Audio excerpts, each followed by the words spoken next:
শিকড়গুলো খুব সুন্দর করে এভাবে পরিষ্কার করে ফেলতে হবে।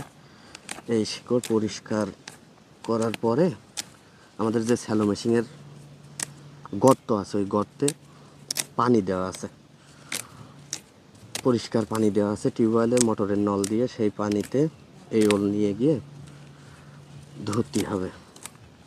ম্যাটাডোরের যে ব্রাশগুলো আছে পরিষ্কার করার জন্য, ওই ব্রাশগুলো দিয়ে আমরা পরিষ্কার করি। অনেকে অবশ্য যে প্লাস্টিকের যে বস্তা, সারের বস্তা, ইউরিয়া সারের, এইসবের বস্তা দিয়েও ধোয়।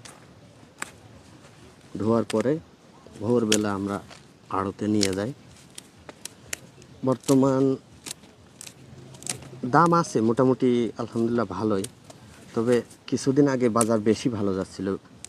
বৃষ্টির যেই সময়টা, একাধারে কিছুদিন বৃষ্টি হচ্ছিল না, সেই বৃষ্টির সময়টায় দাম একটু বেশি যাচ্ছিল। সেই সময় মোটামুটি 70-80 টাকা যাচ্ছিল, কিন্তু আমাদের লাগাতে দেরি হয়ে গেছিল।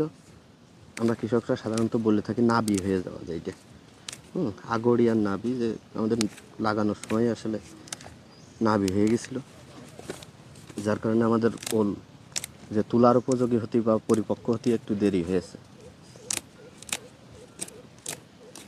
এইভাবে সুন্দর করে পরিষ্কার করে নিলি, এই যে এইটা আবার আমরা সেই স্যালোর গর্তে নিয়ে গিয়ে ভালো করে ধুই। ধোয়ার পরে তারপরে বাজারজাত উপযোগী হয়।